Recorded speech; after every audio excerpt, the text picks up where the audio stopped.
life. Surveys show that a third of all Americans believe in UFOs.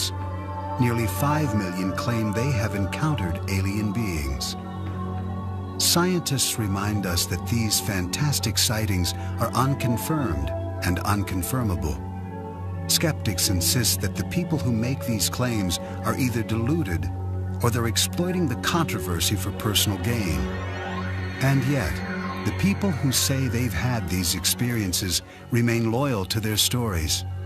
Stories which capture our attention and reflect a deep hunger to believe that we are not alone.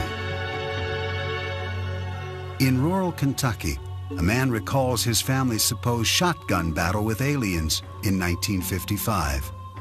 A UFO investigator describes what she believes to be a face-to-face encounter with an alien. Just a mile from New York City, dozens of people hold the stories of UFOs and extraterrestrial visitations in a public park. And finally, a biblical scholar explains his belief that 6,000 years ago, all of human civilization was influenced by visitors from outer space. The notion of extraterrestrial life, fact or fiction? Or can it only be described as unexplained? In 1955, Kelly, Kentucky, 70 miles north of Nashville, Tennessee, was a peaceful farming community. On the evening of August 21st, deep in the Kelly countryside, a party of 10 people reported a wild encounter with aliens. The Langfords were winding down from a family get-together filled with laughter and card playing. 12 years old at the time, Lonnie Langford says he remembers that night clearly. There was me, my brother, my sister, 2 half-brothers, their wives, and a friend and his wife. And that's about it, besides my mother. And we just sat around, you know, and talked and played cards. My half-brother's friend, Taylor, he had to go out. You know, we didn't have no inside restrooms back then. And as he was going out the door, he looked up and he noticed this round object. It had lights all around it. The Langfords' guest raced inside to tell the others what he had seen. They all thought he was joking. The card playing went on, uninterrupted. Finally, everyone turned in for the night, everyone except Lonnie's mother. She was just laying there awake with her eyes open and looking out the living room window, and saw this this object standing there. She screamed, you know. Everyone jumped out of bed, and Lonnie's brothers grabbed their shotguns. He saw little creatures 3 foot tall, 12 feet, 12 ears, big eyes, hands that were web-shaped like. They were silver, had silver uniforms, no noise, no sound, no talking. They was just there. I don't know why. Lonnie and his family watched the creatures float through the air as his brothers fired their shotguns. They say some bullets knocked the aliens over, but that to everyone's horror, the strange beings got back up again, unscathed. Everybody got roused up, started hollering and screaming. Lonnie's brother headed outside with his shotgun. Just as he was going outside, one of them grabbed him by the hair of the head, and then he jumped on out in the yard and, you know, shot at him. Lonnie Langford said he and his family watched in terror as these glowing beings circled their home. When his brothers finally ran out of ammunition, they brandished their flashlights. The beams illuminated the sky, and to the family's surprise, the silver creatures quickly retreated into the darkness. They wasn't trying to hurt nobody. They wasn't trying to hurt us all. I think they was more scared of us than we were of them. You know, but I was really scared. You know, I'm just telling you the truth. Is Lonnie Langford telling the truth? Or is his story nothing more than a twisted memory from a family gathering gone awry? What we do know is that on the same evening, other residents in the area had reported what they believed to be meteor sightings, accompanied by a strange, machine-like hum. When the Langfords reported their sighting, Police officers, state troopers, and even soldiers from the nearby Fort Campbell Army Base arrived to check it out. Kentucky State Trooper Russell Ferguson investigated the incident. He found no physical evidence to substantiate the Langford story.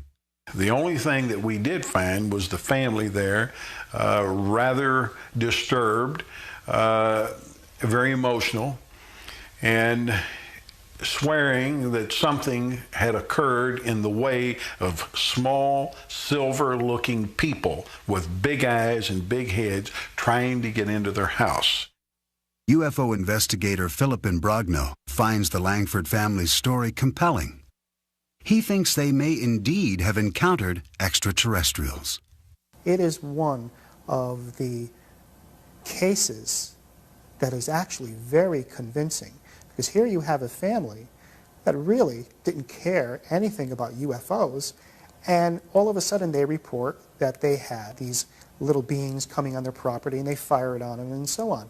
And to this day, that is one of the cases that convince me that perhaps we should consider that there are extraterrestrials here from time to time that have landed on our planet and interacted with our society.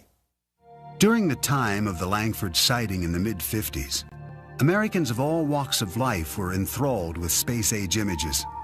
And a new wave of science fiction movies was coming out of Hollywood, many of which were based on the growing anxieties surrounding the Cold War. The local people were influenced by movies and books and magazine articles popular in that particular time, but keep in mind that the people of this area were fundamentally agricultural in background and Protestant in their faith, with some commitment to the fundamental side of faith.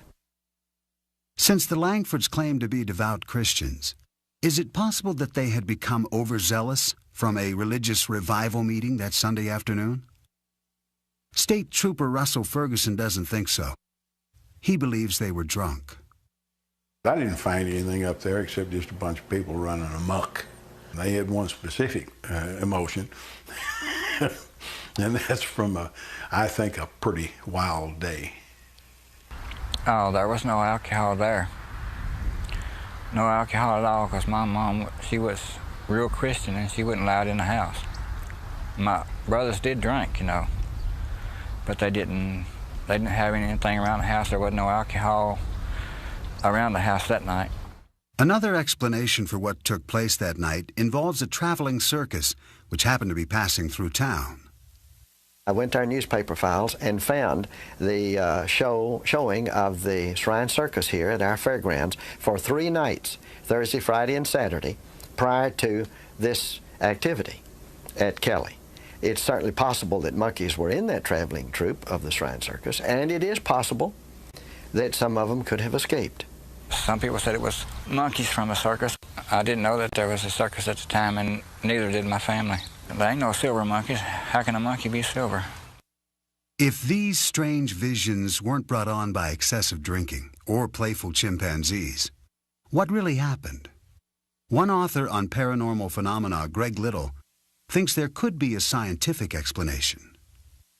This part of Kentucky lies on a major fault line. Little points out that tectonic pressures in the earth can create unusual forms of electromagnetic discharge, strong enough to disorient people. These electromagnetic plasmas have this enormous, powerful electromagnetic field around them. And when a person gets close to this field, it does interact with brain biochemistry. It also produces serotonin, a substance that is biochemically identical to a hallucinogenic drug called dimethyltryptamine, which is a 30-minute LSD trip, which, gee, if you had a 30-minute LSD trip when you were asleep, what would we call that? A dream. Dreams, nightmares, few, if any, will ever be sure of exactly what happened that summer night in 1955. I have no idea why the aliens visit me. Maybe they're just passing over and something got curious and wanted to come down. I don't have no idea. Why do you think God put all those other planets out there and all those moons and all those other suns and just left this one with life on it? All the rest of them out there is without life now. I ask you, if you were suddenly capable of going from here to Mars or the sun or whatever other planet. And you were coming to Earth with all that technology that was available to you. Now, surely to hell you wouldn't land in Kelly, Kentucky, when we've got the nation's capital and all the other big cities and what have you. No, I don't think so. One thing is certain. Lonnie Langford and his family did not go out seeking extraterrestrials that August evening, and the memory has haunted them ever since. There are areas around the world which are known as so-called UFO hotspots because of the frequency of reported sightings. Pine Bush in upstate New York is one of those places. That is what attracted UFO investigator Ellen Crystal. This is where she actively attempts to initiate contact with aliens. Having written a book on her experiences called Silent Invasion, she believes her 20 years of research, including over 1,000 photographs, offers evidence of the existence of extraterrestrial life. It really takes a certain mentality to do it in a cohesive way so that you come away with some research. I mean, there's people like me trying to collect research and successfully doing it and trying to have close encounters where you can use equipment and machinery that actually works and registers. Ellen first began searching for extraterrestrials in the countryside around Pine Bush during the early 1980s. At that time, a psychic told her that she had been cured by aliens during a severe childhood illness. She basically did a reading with me, and she said, when you were 4, you were really sick, and she said, I see the ship above a White House, and they healed you. And I said, well, I was sick. I was sick for 8 months. I thought I was 2. This psychic reading motivated Ellen to pursue her dream of meeting up with aliens. This is her story.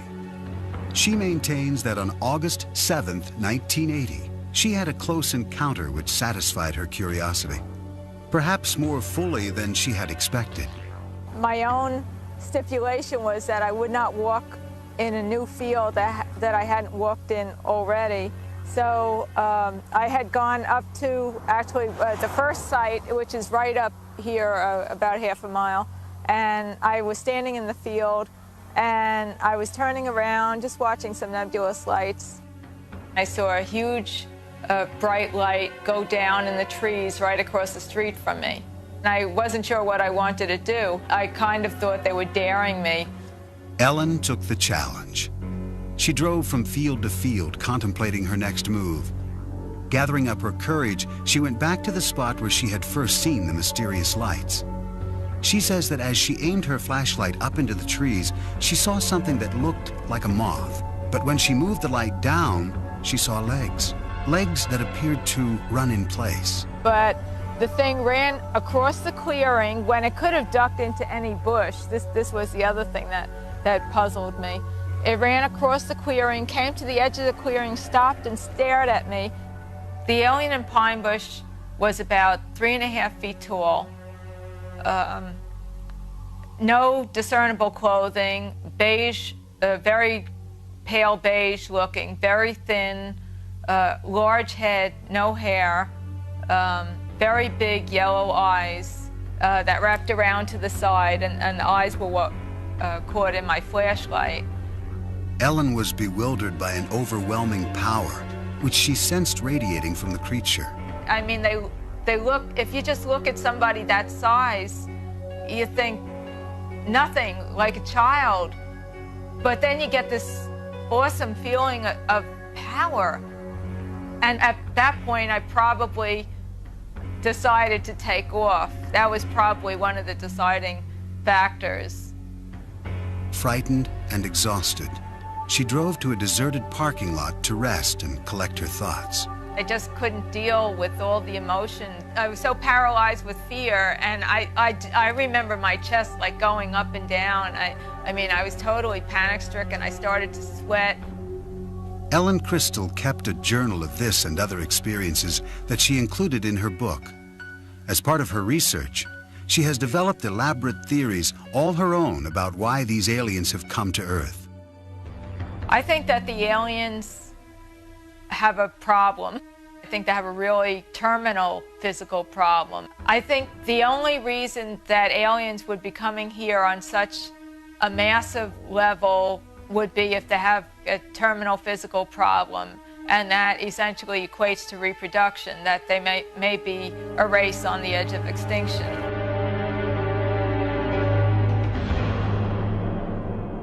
Are Ellen Crystal's claims of extraterrestrial incursions into upstate New York to be believed? Or is she subscribing to a type of modern-day mythology? Professor of Sociology at Northwestern University, Bernard Beck, thinks this is the case. There are some people who are saying when the extraterrestrials come, they are so smart and so accomplished just by virtue of the fact that they got here, that they'll bring with them all sorts of things to make our lives better. They'll take care of us. And like anything that is created by ordinary people in their masses, through culture, through talking over back fences and talking over lunch and talking over a beer at a bar, it creates a culture, expectations, and a sense of the way these things are supposed to go. According to fellow UFO investigator Philip Imbrogno, Ellen's expectations are so intense that, combined with her apparent fascination with science fiction, her objectivity is severely compromised. I believe that Ellen Crystal is very sincere about what she's doing. I question some of her methods of investigation and some of her conclusions as to what she is collecting. When she looks at her evidence, she says this can be nothing else but ETs. Okay? When I look at her evidence, I say, well, you've got something here. There are a lot of unexplainable sightings, but I don't think she has enough evidence to actually put a label on it to say this is an extraterrestrial spaceship. Many of the UFO sightings in Hudson Valley occur around the Stewart International Airport near Pine Bush. Airport manager and retired air traffic controller Ken No is familiar with these claims. People can see meteors, which are pretty spectacular sights sometimes. Most of the sightings that I've heard of are in the evening, and various airplanes have different kinds of lights, different configurations of lights, and if people aren't looking at the night sky all the time, or a great deal of the time, they may find something unusual looking. Adding to the confusion, in the summer of 1988, during a rash of reported UFO sightings, a group of pilots decided to play a practical joke on the residents of the Hudson Valley. They flew in an echelon formation, or if you like, a V formation, in small light aircraft, which don't make a great deal of noise, and they looked pretty impressive. And so it was quite an impressive sight. And a number of people reported that as a UFO, which probably was the pilot's intention in the first place, to have some fun with folks. It caused quite a stir for a number of years. Ken No and other local air traffic controllers remain skeptical of Ellen Crystal's conclusions and of her UFO video research. I have seen some of her work, some of her photographs, and I think they're certainly questionable. These tapes were shot near the Stewart International Airport. Clearly looks like an airplane to me. I see flashing strobe lights as anti-collision lights, and what may be two landing lights on the wingtips of the aircraft.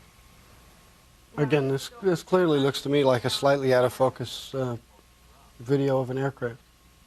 I think you can clearly see that this is probably a large jet aircraft. At this point on the tape, you can even hear the engines. Looks like an airplane to me. Ellen's photographs fail to hold up under any scientific scrutiny. Another problem is that her reported sightings tend to take place when she is alone. Psychology professor Hubert Dolezal says that when Ellen's psychic told her that aliens had cured her during a childhood illness, it may have caused these delusional sightings. I'm sure people talked. The family probably mourned, cried. She was probably told she might die, or chances are she perceived that and picked up on it. And then she's told that someone out of the ordinary, someone out of the medical community is responsible for her healing. Perhaps the most important event in her life. She has life. Psychologically, I liken this with someone who finds out somewhat later in life that he or she was adopted, and the terrific human need to make contact. Many UFO sightings are easily explained. Yet when more than one person claims to see the same object at the same time, from different vantage points, the reports become harder to dismiss. Hudson County, New Jersey, the town of North Bergen, a middle-class suburb across the river from New York City. Its residents are hard-working, educated professionals who tend to be realists. This is also a place where there have been persistent claims of alien and UFO sightings. George Obarski owned a Manhattan liquor store and drove the same route back to his home in North Bergen, New Jersey, every night for decades. At 3 a.m. on the morning of January 12, 1975, as he was driving through the local park, his radio reception suddenly became distorted. He related the subsequent events to UFO investigator Bud Hopkins, who recorded his story with a portable tape recorder. Well, I would say that thing was 30 feet across. It was a big thing. Yeah. And it seemed to be, I would say, maybe 6 feet high. You know, like a pancake. Yeah. It was blown up and like a pancake. Right. And the thing landed right ahead of me. He described small figures who got out. He said they looked like kids in snowsuits. And they were each one carrying a kind of a squarish receptacle and a long spoon-like shovel. They dug soil samples extremely quickly, spooning up the dirt, put it in the little satchels, and got back in the craft. He said they moved incredibly fast, like kids coming down a fire escape. And the thing took off. He was absolutely terrified, stunned. He didn't know what he was seeing. Even after George Obarski made it home, he was still shaken, terrorized by what he had encountered. I was scared to death. Yeah. You know, I was sweating, and I immediately made some tea. Boy, after that, I turned on this radio and I took 2 aspirins. Hey, you know, I was scared. Right. But man, it's just either I'm going crazy or there's something awful wrong with me. George Obarski died in 1990. His son, Frank, remembers his father's story well. What he described was a big saucer-like object, which, for want of any better explanation, you'd have to call a UFO, unidentified flying object, that came down, was sort of disc-like on the bottom, had very strange lighting, sort of glowed.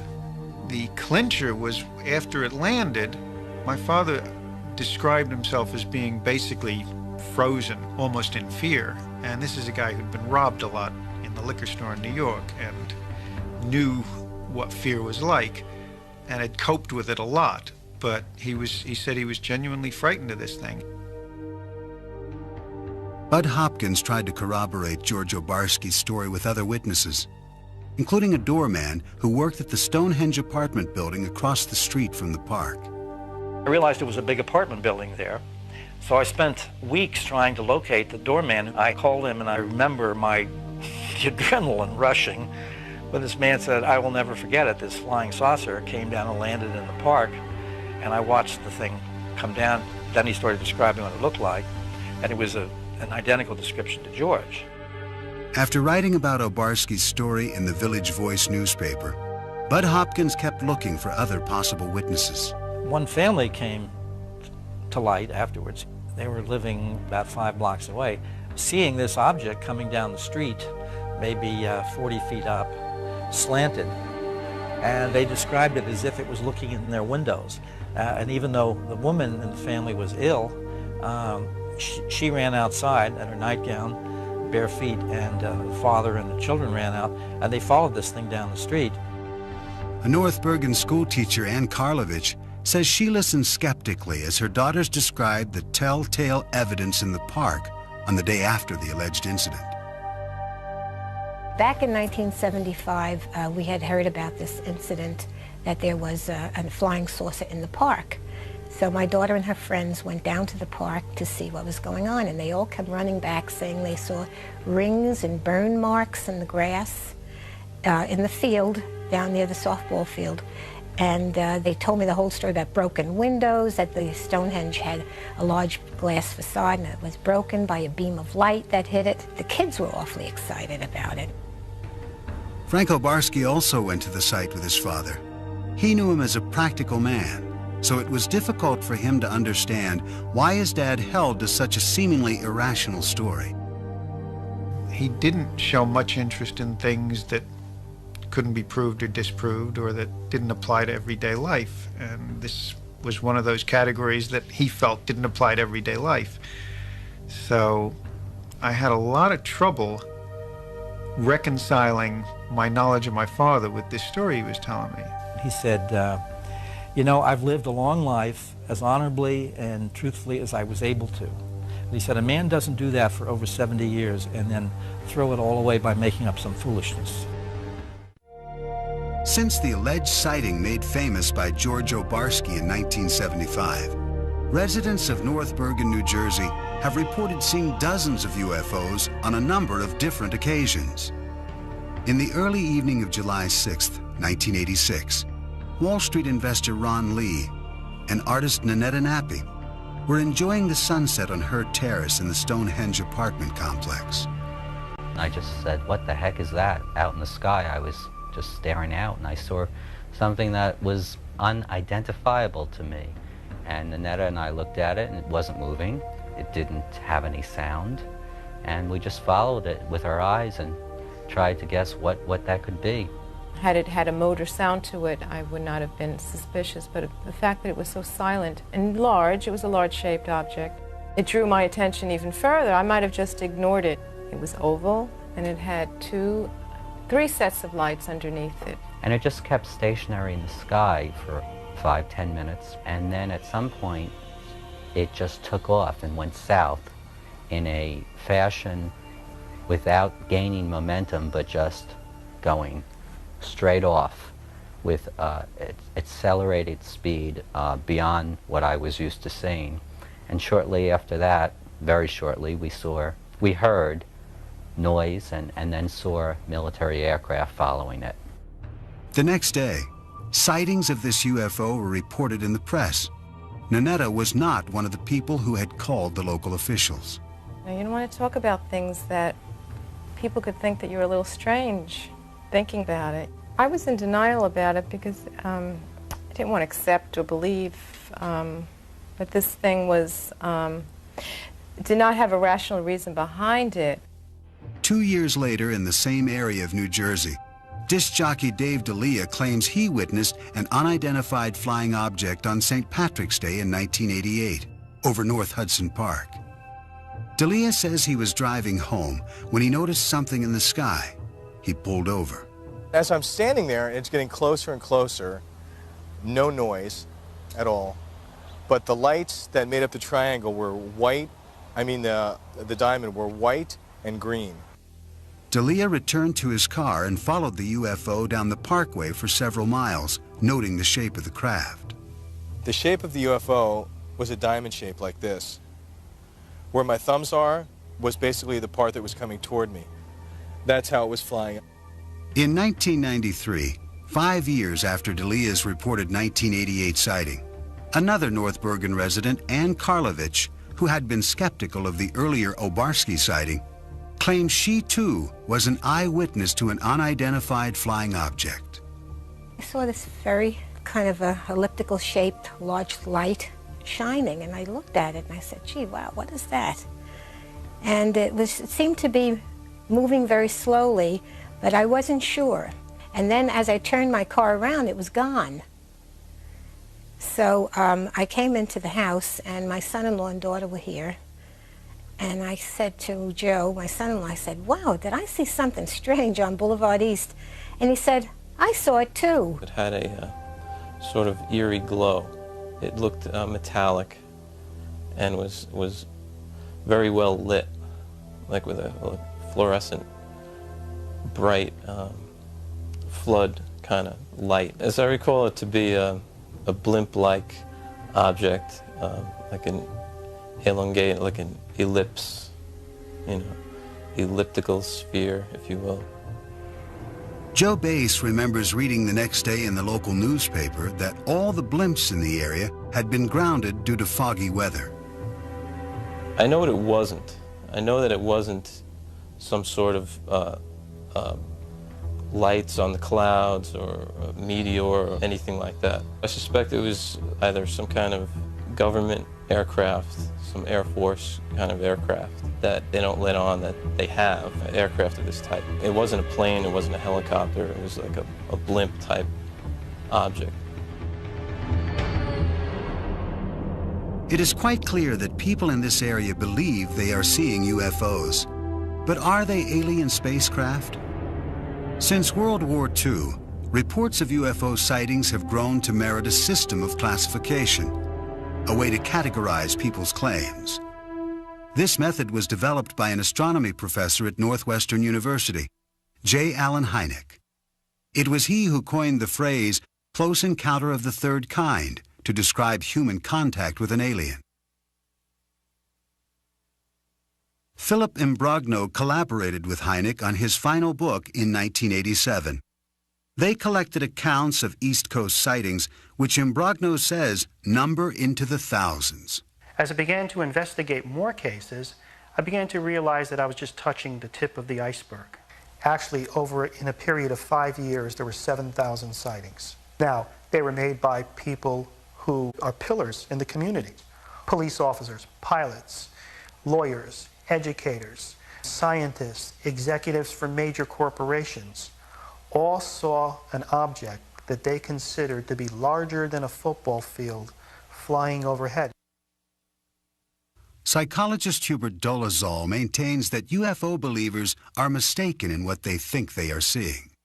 What we're looking at is a perceptual phenomenon where the background information is either dark conditions or dusk conditions, and where there's very little visual structure against which the object appears. Add to that the question of, does this person have myopia, nearsightedness, and astigmatism, suffers from any other kind of visual defect? And now you're looking at the question of not only unidentified moving objects, but unidentified stationary objects. I know what I saw. That's the only thing I can say. I know I saw something that didn't look like anything else I had seen before. Syndicated columnist Sally Deering grew up in the North Bergen area. She's heard dozens of the local UFO stories, and she thinks any belief in aliens and UFOs is ridiculous. They jump to UFO. And I think they jump to that too quickly. There's a lot of ways you could explain a lot of these things that we see. And I think that people just want to believe, they'll go from A to alien before they'll go to A to B. And I remember back in the early 70s how we would read books, Robert Heinlein's Stranger in a Strange Land, Kurt Vonnegut's books, and we would accept science fiction as some kind of metaphor for what we were living in at the time. This sort of feeling of being outcast in a society. Are alienated people confusing science fiction with reality? According to Professor Dolezal, those who claim to see aliens and UFOs may be experiencing a psychological need to be a part of a trend, something bigger than themselves, thus latching on to observations which have little or no supporting evidence. What I do believe is going on, it's the proverbial bandwagon effect, that it's popular to be included and to be part of this. It is becoming more and more accepted. The onus of you're nuts, or there's something wrong with your brain, or you're a liar has been vastly decreased. I think people are more open to the possibility. I believe every human being wants to be part of something that is special, that is important, that is exciting. Certainly with the advent of human beings becoming more sophisticated in terms of space travel, our own yearnings to be in space and to populate other planets, I think all of that has fueled, and reasonably so, this entire belief system and movement. Although skeptics like Professor Dolezal give compelling reasons why people think they see things which are not really there, believers remain irritated by the general skepticism they encounter. Franco Barsky is still perplexed by his father's alleged experience. It really bothered him that people thought he was lying about this. And that's the thing that I find the most compelling about this whole story, and the thing that I have the most trouble with. I suppose it is frightening because it's the unknown. Things that are not really part of the known are frightening. It just came and went, and I could be wrong, but I think that was really a once-in-a-lifetime event where I saw something that's unexplained. Approximately 6,000 years ago, in southern Mesopotamia, a people known as the Sumerians developed an advanced society. As with the ancient Egyptians, many aspects of Sumerian culture remain cloaked in mystery. Zecharia Sitchin is a biblical scholar and expert on ancient civilizations. He believes that extraterrestrials called the Anunnaki visited this planet and influenced the Sumerian culture, a culture which attained heights that have not been matched until modern times. They had incredible knowledge of the heavens, of astronomy, of mathematics. They had high-rise buildings. They were the first to introduce the wheel. They had art, they had music, they had dance, they had laws, they had courts, they had judges, they had kings. Everything that we consider essential to a high civilization appeared there almost overnight 6,000 years ago. Sitchin bases his beliefs about the extraterrestrial influence on the Sumerian myths, which were written on ancient tablets. He contends that these myths describe actual experiences with the extraterrestrials known as the Anunnaki. The following text describes an assignment given to the ancient astronauts. Some were told to orbit and guard the Earth, while others were sent down to settle. Assigned to Anu to heed his instructions, 300 in the heavens he stationed as a guard, the ways of Earth to define from the heaven and on Earth. 600 he made reside. After he all their instructions had ordered to the Anunnaki of heaven and of earth, he allotted their assignments. I surmise from those various texts, they were losing their atmosphere on their planet, whether because of natural causes or ecological developments. According to Sitchin, these texts describe the Anunnaki coming to Earth to acquire gold particles, which they would use to shield their atmosphere. The myths also offer information about law, astronomy, and the cosmos. In these texts, our solar system consists of not 9 planets as we know it, but of 12, with the Anunnaki coming from the 12th planet called Nibiru. This mysterious planet comes close to the Earth's orbit every 3,600 years. The evidence from those ancient texts, from those ancient depictions, leaves no doubt in my mind that others from another planet were involved not only in our creation by jumping the gun on evolution, the way the Bible states it, but they were involved in giving us civilization for many millennia thereafter. Did the Sumerians evolve differently from the rest of humanity? Nearly all scholars on Sumerian culture dismiss Sitchin's hypothesis, including Professor Miguel Seville of the University of Chicago. In my experience, there is nothing in the evolution of the culture in southern Mesopotamia that cannot be explained by the normal evolution of culture in general. Professor Seville maintains that the Sumerian mythological texts are nothing more or less than what they appear to be, myths. He doubts Sitchin's ability to accurately translate these texts. The author mixes languages and explains one form of a language by another, and sometimes he seems almost incapable of recognizing whether a word is Sumerian, Akkadian, or Hebrew. Not only do scholars of cultural anthropology like Professor Seville differ with Sitchin's 12th planet theory, there are astronomers who argue against its very premise. I don't think that such a planet would be able to elude our detection for any real length of time, given what we are able to do now, as far as telescopic observations and gravitational studies and so forth. As far as traveling here, I personally don't see any reason why our particular star system would be any more interesting than any other. Of course, new planets are still being discovered, and NASA experts have recently made claims of microfossils on Mars. These findings have led most natural scientists to concede that there is a distinct possibility of life evolving elsewhere in the cosmos. My guess is that if life forms, it forms on the surface of the planet. You have to have a certain temperate climate. You have to have water on the surface or water just below the surface. It's possible that some of these precursors for life, the organic molecules, get seeded onto primitive Earth, say through comets. We know that comets have a lot of organic chemistry going on them. Many astronomers and astrophysicists agree with Professor Novick. And yet if there is advanced life elsewhere in the heavens, even in possession of sophisticated technology, the distances involved in navigating the stars are simply too vast. Maybe there are 10 advanced civilizations in our galaxy, maybe.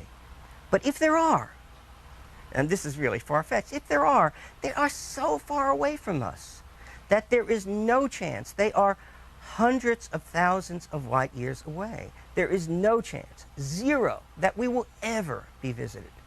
The best way to describe the distance to the stars, the distances are actually quite vast. The distance from here to the galactic center, we're just talking roughly 30,000 or so light years, I believe. There are those that maintain that the current surge in extraterrestrial sightings is best explained as a substitute for traditional religion. If you take an adherence to a divine being, a god, what a religious belief one may want to adhere to, in the absence of such a religious belief, I think there, or as a supplement perhaps, there may be a need to say there is something more sophisticated, wiser, more technologically advanced. And it seems to me that this is a reasonable supplement to say as a substitute for religious beliefs per se. Our needs are so great emotionally for some kind of religious center, and our fears, our paranoid fears are so great that it's extremely difficult to look at this objectively, and yet that's what we must do. Every era has had its extraterrestrials, except we now have a language that allows them to be extraterrestrial beings, instead of previous eras when they were just strange beings. If all the skeptical scientists in the world would put their heads together just for 1 year and do an in-depth study of this phenomena to find out whether or not UFOs are extraterrestrial in nature, maybe we could come up with some answers instead of being criticized all the time as to whether or not this is a true science. Somehow we as scientists have failed in explaining to people that there are things about the universe that we really do understand. We don't know everything, but we know a lot. And there are things that we can just rule out. And people just don't buy this. And I find that very sad, that the culture of modern science has not really sunk in the culture of our nation. Bud Hopkins believes that if modern science would not completely rule out UFO claims, if they would just investigate a fraction of these sightings, they would indeed reach a larger audience. What I like to say is that an extraordinary phenomenon, which this undeniably is, no matter what your point of view is about it, an extraordinary phenomenon demands an extraordinary investigation. The way science works is that if there were something out there that was credible, if there was real good evidence and things could be followed up and said, yes, in fact, I see what you're talking about, people would love that. If there was anything to it, it would be embraced by the scientific community. Though skeptics will insist that all the thousands of claims of alien sightings do not add up to a single scientific confirmation, people will go on reporting them, asserting with equal fervor that what they saw was real. But without physical evidence, we are left only with assumptions. Some choose to believe in the existence of extraterrestrial life, rather than tolerate the uncertainty of the unexplained.